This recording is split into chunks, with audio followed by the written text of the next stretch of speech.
So I know I can't match the really thoughtful acknowledgement that Danielle opened today with, but just to acknowledge that, again, I'm grateful is the wrong word because it signifies some kind of reciprocity, but recognize I'm on the unceded and occupied territories of the Musqueam, Tsleil-Waututh, and Squamish nations.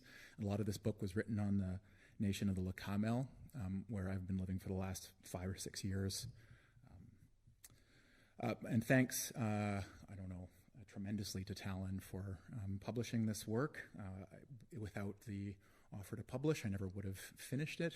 And finishing it was really generative and wonderful process, not least of which because I got to work with Catriona, who is an incredible editor, and it was really such a pleasure to work with her. I've never had such a wonderful editing experience before.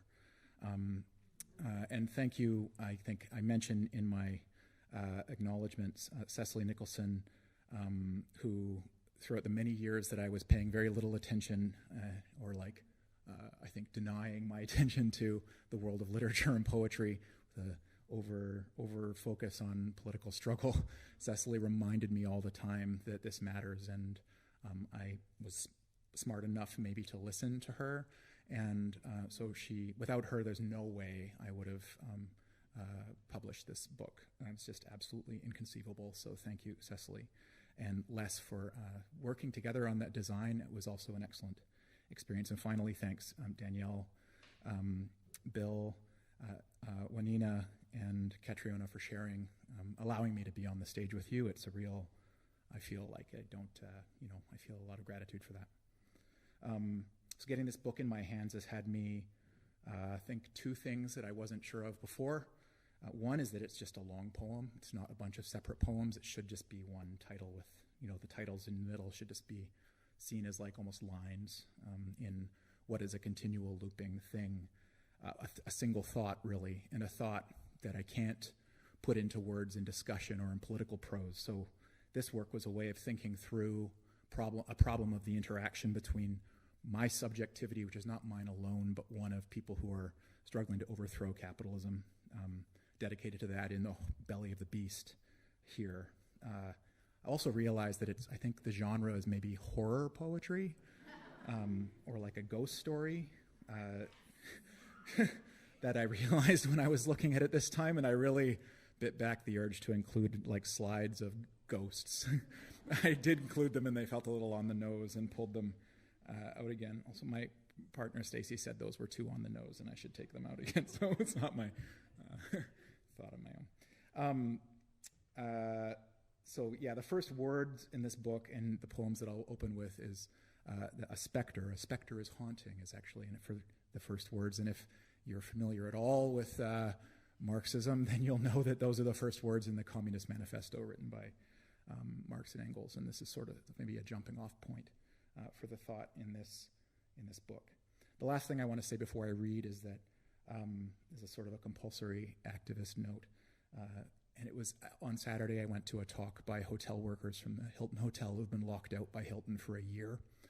This Friday, the 15th of April, will mark a year that they've been locked out by their employer as they try to destroy the union of a predominantly female racialized workforce, mostly Filipino and Asian women. And they've been holding the line despite being bought back individually. Like if individual signs an agreement, they can come back. And so the fact of the strike continuing is really tremendous. And they have a rally tomorrow at 5 o'clock at the Hilton at Metrotown. And I thought I should mention that. Okay, the first poem is called Chain Linked. A specter is haunting. Negative space. Extra legal. A past tense. 4 chain-linked walls bend it like Bentham. Extra legal detention. A legal extradition. Asymmetric warfare. PLUS. How many imperial gallons? VERSUS. How many liters in a waterboard? EQUALS and UN. negative specter officially denied. An un.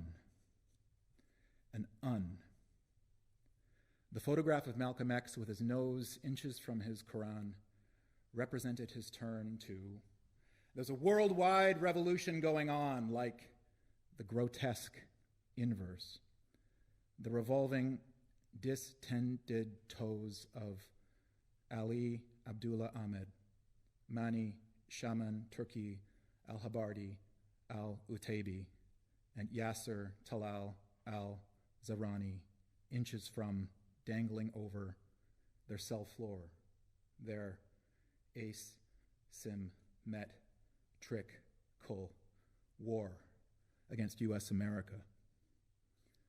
Between Miami and the deep blue sea, do missing maps, EQ, U, AL, missing lands, do blank spots over black sites under Google Earth satellites. Between Miami and the deep blue sea, between Dakar and Mississippi, is there a Camp Echo in here? Does the parasite detain the host? The whacking whistles to collect firewood to scare off the night. The whacking whistles to torture the interrogation. The master needs the slave because the gun feels good in your hands and bad in your face. The moon-faced soldier with a naked man on a leash. A negative space, a genesis of negative life. A specter of waves of radio swan, invisible and clanging.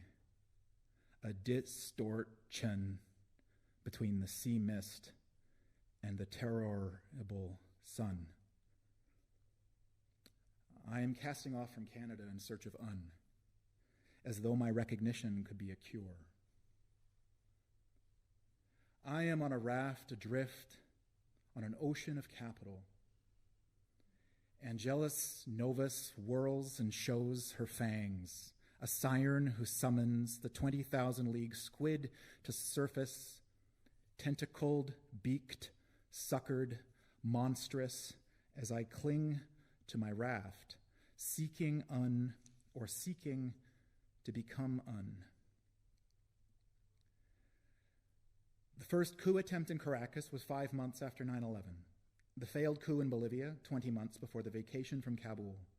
Afghanistan took 1 week to begin, and imperial time stamps a beginning but refuses to end. Involuntary exile off the face. Nauru by freight, or Gitmo by black site.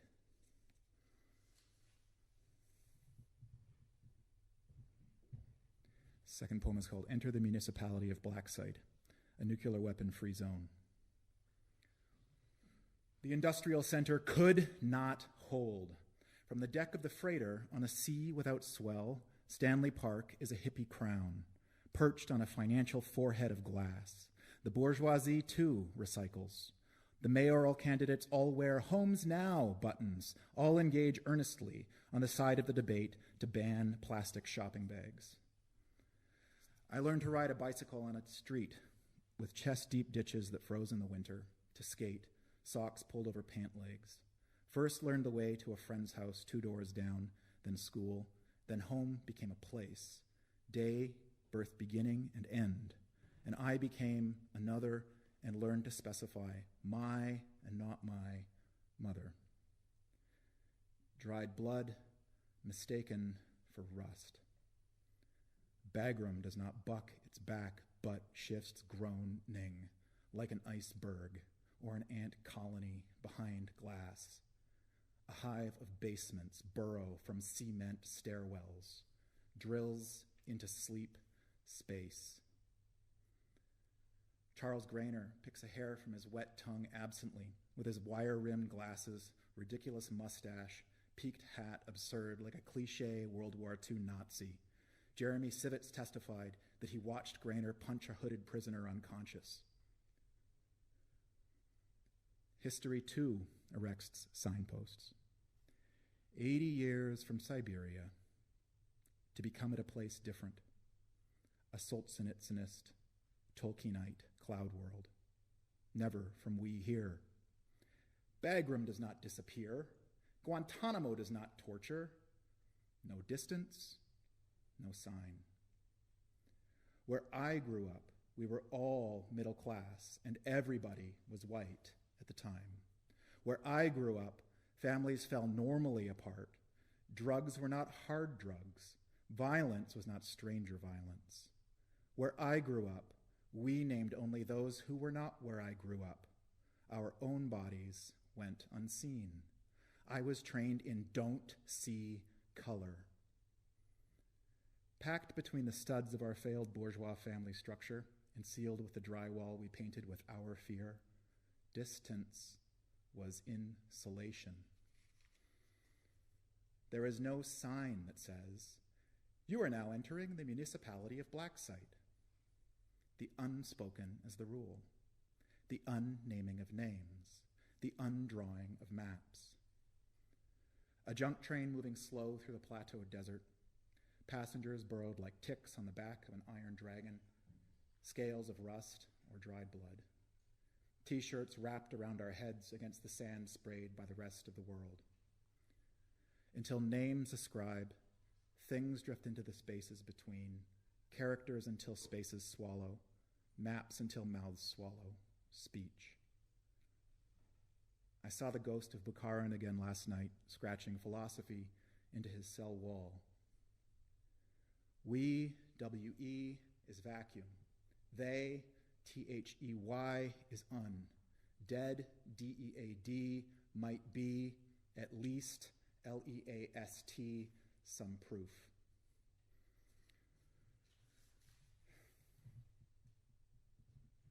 You skip to the next one.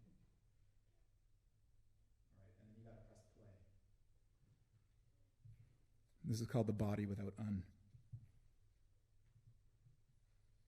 The body is scrap worked into the form of a man, a giant. The body is a man who has a paper banner in the shape of a woman he parades around Afghanistan. The hands of the giant are too large for the body of the giant. The hands are leathered by war from strangling the land because the giant is not of the land.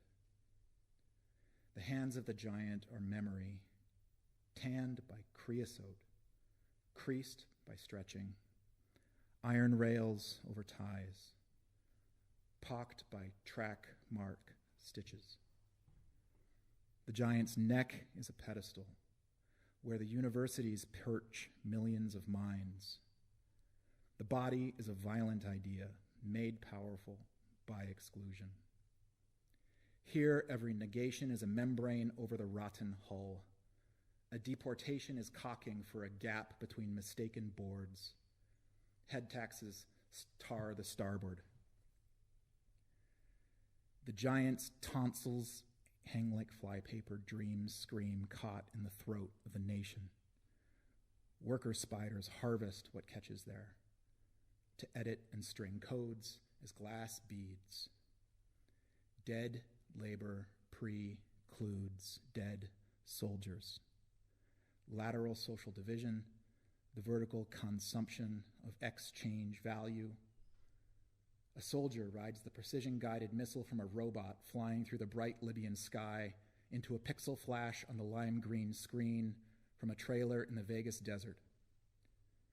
A triumph of dead labor over the living, a fossil with a gun, a dried husk, a hard-tack grave, an imprint with a clip, a remote drone.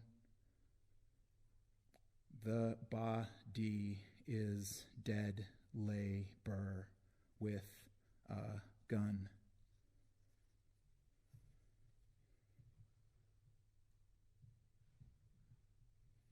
This last poem is called Lights, Walls, Metropoles. The apocalypse cometh. The blanket kills. The revolution revolts. And all that is uttered drifts. The Abu Ghraib torturers have served their sentences. The Union of Canadian Correctional Officers proletarianizes. Under such global force winds, even steel evaporates. The vacuum howls. The tower mourns. Bittersweet the song of separation. How well we speak. Je me souviens, Rambo 3, the heroic mujahideen.